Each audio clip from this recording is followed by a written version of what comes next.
slow up, no I don't take shit. I got no love for the fakeness. If you wanna play tough and wanna hate this, I'll always show up. I don't ever slow up, no I don't take shit. I got no love for the fakeness. If you wanna play tough and wanna hate this, I'll always show up and make a statement. I don't ever slow up, no I don't take shit. I got no love for the fakeness. If you wanna play tough and wanna hate this, I'll always show up and make a statement. Everything I do so instinctive and so passionate. Every word I move so descriptive like an adjective. I got a vendetta against people who patented being negative when you should be getting after it. I got facts over tracks, this and that. Spitting slow, spitting fast. I could roast, I could gas. Think I'm okay at last, but I don't know if that can erase all the past. And the pettiness, a reflection of the emptiness. Hilarious, you think you're worth my time, you're delirious. Mysterious, because you hide behind a fake exterior. Inferior, you know I'll always be a bit superior. Get off of me, this ain't no humble brag. I want you to hear words, you can say them back. I want you to feel free from the chains at last, and to believe in what you got, it was built to last, yeah. Now that I've been put through hell, I never got anyone's help. I had to do it all myself.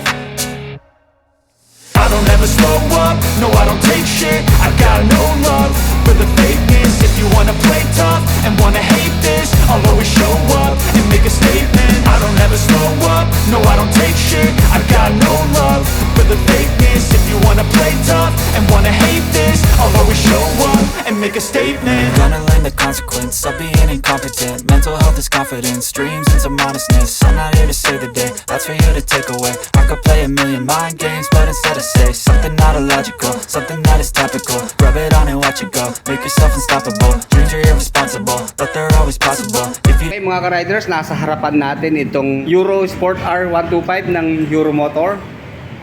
May mga request po kasi tayong natatanggap na gustong ma-review uli. Kasi meron nga pong bagong labas na model, itong Euromotor Sport R125.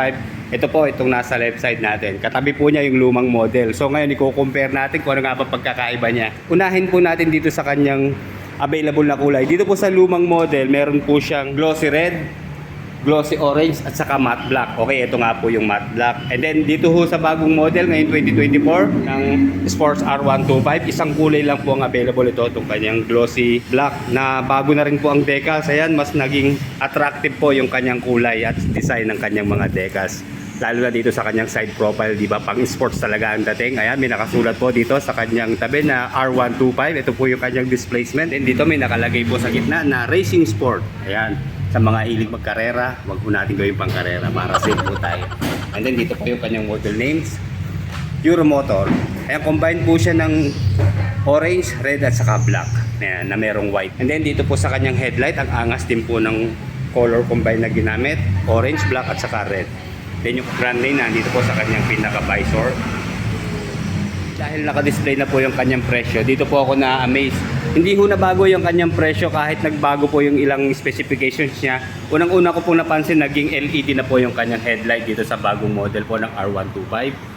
Kasi yung pong lumang model, ayan, puro bulb po ang ginamit. Meron nga po pareho rin sila ng presyo. Sa cash price po, meron siyang price na 50,900 sa cash. No down payment po siya, naka-promo pa rin po siya. Then ayan, kanyang terms po sa 6 months, 10,478. Sa 12 months po, 5,791. Sa 18 months, 4,229. Sa 24 months po, 3,448. Sa 30 months, 2,979. At sa 36 months naman po, 2,667. Same lang din po dito sa bagong labas na Sports R125. Ayan din po ang kanyang presyo. Kaya syempre, kung tayo po ay kukuha sa panahon na to, uunahin natin syempre priority itong bagong labas. And then bukod po sa kanyang lighting system, wala naman pong nabago. Pero dito ho sa kanyang taillight, ayan, naka LED na rin po sa kanyang stoplight, taillight at saka sa turning signals. Magkakasama na po sila dito. Then dito ho sa lumang model, ayan, all bulb pa rin po ang ginamit. Ang laki ng naging improvement po sa taillight niya. Mas naging futuristic po ang kanyang itsura. Sa dimension po, almost the same lang. Talagang decals lang po ang nabago. Okay, sa front tire niya, check po natin ha kung may nabago. Okay, washing tire, may sukat po na 2.5 by 17 and then tube type pa rin po siya. Okay, dito po sa lubang model, tignan natin ha kung parehas siya. Okay, pareho lang po ng sukat. 2.50 by 17. And then naka dual piston caliper po sa kanyang front brake na meron pong single disc. And then telescopic fork na front suspension. And then naka mag wheels na po sa kanyang mga gulong dito po sa front. Ayan, gawa po ng alloy. Matte black po ang kulay na may pagka-chrome po dito sa side. Wala po siyang sticker na kasama. Kaya mabilis na po i-convert dito sa tubeless dahil naka-mags na po siya. And then yung Dolphin type na kanyang front fender, mahaba rin po. Kaya sigurado, mapaproteksyonan po sa putik yung ating engine. And then dito po sa rear tire, malaki ng konti po ang kanyang size. Nasa 2.75 by 17. And then ayan, naka-drag pa rin po sa kanyang rear brake. And then ang maganda sa kanya, dual shock na po ang kanyang rear suspension. Yung nga lang po, napansin ko medyo payat po siya. Mamaya testingin natin kung maganda ba ang kanyang bounce. And then ganun pa rin po yung kanyang muffler, sporty type pa rin. At ang maganda sa kanyang heat guard, naka-chrome, and then hindi siya plastic, metal po siya. And then ayan, yung kanya naman pong stock na muffler. Medyo mahaba din po siya. Kahit hindi ho protected ng heat guard yung kanyang elbow, okay lang po kasi haharang naman po itong maganda nating kickstart. Ayan, naka-stainless na po yung kanyang kickstart. And then ang ganda rin po ng kanyang engine. Glossy black po ang kulay, ang linis. And then meron po siyang 1 liter na engine oil capacity. And then ito may protection tayo para hindi mapadikit yung paa natin sa engine. Kasi minsan mo mainit din yan, lalo lang sa mga mahilig magchinelas, nakakapasok rin po yan. And then maganda yung kanyang foot peg, ayan, naka-rubberized na po siya, kaya komportable po. And then kahit wala hong pad yung kanyang brake pedal, malapad naman po siya, sigurado hindi dudulas yung ating paa dito. Then katerno rin ng kickstart, ayan, stainless din po siya. And then dito sa foot peg po ng ating back rider, hindi po siya alloy bakal po siya. Then maganda, meron namang rubber na makapal. And then semi-automatic po ang transmission ng Eurosport R125. Ayan po ang kanyang gear shift pattern. And then maganda yung kanyang gear pedal, stainless din. And then siyempre naka 4-speed po ang Sports R125. And then ang maganda po dito sa kanyang drive type, ayan, naka-chain drive na siya, mas less maintenance kapag tayo po ay di kadena, wala na tayong iisipin na CVT na lilinisin. Ayan, kadena lang, konting linis lang, okay na. And then quality rin po yung kanyang side stand, ayan, marinig yung snap niya, oh. Kaya sigurado, hindi ho ito basta-basta lalaylay. And then meron po siyang matabang center stand na medyo mahaba. Okay, wala naman pong nabago sa kanyang meter panel, pati sa kanyang mga switches and button. Same lang po dito sa bagong model ng R125. Okay, dito po sa kanyang pinakaharap, nandito ho ang kanyang speedometer, and then odometer, and then dito ho yung kanyang gasoline indicator. So yung gasoline indicator parang may pagka-digital siya, di ba? Andito rin po yung kanyang gear position, 1, 2, 3, and 4. Wala lang pong battery naka-install, ano? Kaya check na lang po natin yung kanyang mga switches and button. Dito po sa left side, nandito po yung switch po ng DRL, headlight at saka switch off, high beam, low beam, and then turning signals, horn, at saka yung kanyang choke po. And dito po sa kabila, isa lang pong button, itong kanyang electric starter push button. And then yung kanyang naman brake master, dito po sa front brake. And then check po natin yung kanyang U-box. Pero bago natin i-check, ito muna ang upuan syempre. Wala naman ho siyang pagbabago, bali one tone lang siya, wala siyang mga tahi po. Ayan, basta yung kanyang plain na seat cover.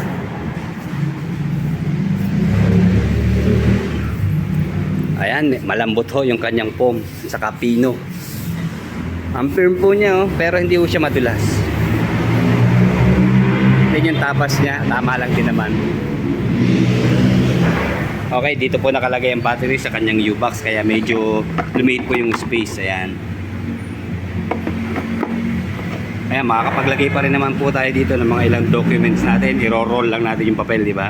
O kaya naman tools, mga damit, or ano pa mang gamit natin. Cellphone, pwede rin dyan. And then meron po siyang 4.5 liters na fuel tank capacity. And then sa fuel consumption, dahil siya po ay carburetor type pa rin po, estimate po natin nasa 40 kilometers per 1 liter. Wala naman po na bago sa kanyang specifications. 4-stroke, single cylinder, 2-valve, single overhead cam, air cool po sa kanyang cooling system, carburetor type sa kanyang fuel supply system, 125cc displacement, May maximum power po siya na 5.8 kilowatts at 7,500 RPM and maximum torque of 8.5 Newton meter at 5,000 RPM. Tumitimbang lang po ng 94 kilos sa kanyang dry weight and then meron po siyang 138 mm sa kanyang ground clearance at 770 mm sa seat height. Okay, side stand po natin. Makapansin nyo yung kanyang body, maganda po yung pagkakatagilid kahit medyo hindi buka yung kanyang side stand, di ba? Kaya wala na rin tayong babaguhin sa side stand. Okay, mukhang mababa lang po siya kasi ito, tayo ho ay 5'8", kaya nasasakay tayo. Okay, estimate ko po sa kanyang seat height mga nasa 770 mm po. Kasi ayan, lapat po yung ating dalawang paa. Tayo po ay 5'8". Then ang ganda po ng kanyang manibela. Although medyo pasubsob po yung kanyang riding position, pero sa singitan wala tayong problema kasi ang kitid lang po niya, oh. Meron pa rin siyang bar end pero maiksi lang. Then may adjust pa natin siya kung halimbawa gusto nating palapitin sa atin o medyo ibuka pa. Dito lang po sa kanyang 2 bolt dito. Okay, subukan na natin sa turning radius. Yun lang, oh. Abot po tayo sa hita, didikit sa atin yung kanyang bar end. Para sa akin maganda, konting adjustment pa ito para konting buka. And then sa kanyang right side, okay naman din eh. And then check po natin yung kanyang rear brake. Okay, kahit drum po siya, oh. Maganda po ang kapit ng kanyang preno. Kahit madulas po yung ating sahig na naka-tiles. Maganda po ang response ng kanyang brake. Then dito po sa kanyang disc brake sa front. Okay, mas malakas po ang preno dito. Half press lang, oh. Kagat na kagat siya. And then ito na sa kanyang rear suspension. Wow! Wala akong masabi sa rear suspension. Ang lambot po, oh. Malambot pa po yung kanyang upuan. Tulong sila na para komportable po ang ating pag-upo dito. Ayan, check nyo po. To see is to believe po. Ayan. Ganda po ng kanyang response. Wala kang maririnig na ingay, langit-ngit o ano pa mang tunog. Kaya sigurado pag bounce natin o pagdaan sa mga malulubak, sasama po siya kaya komportable po talaga.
Nga pala mga ka-riders, nandito po tayo sa Consorte Motors, Santa Cruz, Laguna. Anong first name, ma'am? Rachel. Si Rachel. Josephine. Josephine na yan. Si ma'am nasa loob. Ma'am, sa cashier, gawin po kayo. Salamat po. Anong name niyo, ma'am? Arian. Sige, salamat po. Okay, located lang po ang Consorte Motors dito po sa Sambat, Santa Cruz, Laguna. Okay, sa ngayon po, naka-promo pa rin sila. Ayan. Naka-zero down payment po sila, straight monthly sa kanilang mga motorsiklo. So ayan, i-update ko po kayo sa mga available na unit sila ngayong June 23, 2024. Okay, nandito po siyempre si Samurai. Ayan ang kanyang price. Screenshot na lang po mga ka-riders ha. At wala na po tayong time. Dito naman po sa Copy Racer na 152 ng Keyway. Ito naman po ang kanyang price. Walang down payment po yan ha. Pero dito po sa Samurai may 5,000 po na down payment. And then dito po sa loob, siyempre si Viperman 150 ng Euromotor. Ito po ang kanyang cash price. Ayan, marami pong kulay ang available dito. And then dito naman po sa Marvel 125, mayroong bagong decals na naman dito po sa 125 na Marvel. Bukod pa po dito sa kanyang 130i, ito po kasi yung fuel injected. Then dito yung kanyang carb type. Ayan, ang ganda po nitong kulay red, oh. Siguro minsan ikutan natin to. Lagi sila nag-upgrade po ng kanyang decals. Okay, sa price po niya, yun pa rin naman po, 57,900. Maganda sa kanilang mga motorsiklo, nag-upgrade pero yung price ganun pa rin po. And then, ayan po, sa Marvel 125 ang price ha. And then dito naman po sa Marvel 130, ayan ang kanyang price. And then meron po silang Euromotor Model T150. Wala lang pong price dito. Pero ilalagay ko po yung link ng kanilang Facebook para sa mga katanungan nyo po. Dumirekta na po kayo sa kanila. And then ito po yung kanilang Keyway Icon 110 matte black. And then ito ang kanyang presyo. Ayan, 61,900. And then ito yung magandang kulay ng Lieberman matte black. Okay, pareho lang po nung nasa harap. Ito kulay red na Lieberman. Same price. And then yung kanila namang BF3i na SYM ABS version. 185cc. And then dito po sa left side, puro Revo po ang mga nakahanay dito. Ayan. So hindi natin iisa-isahin yung mga presyo nila. Basta kung mayroon po kayong mga katanungan, message lang po kayo sa kanilang Facebook account.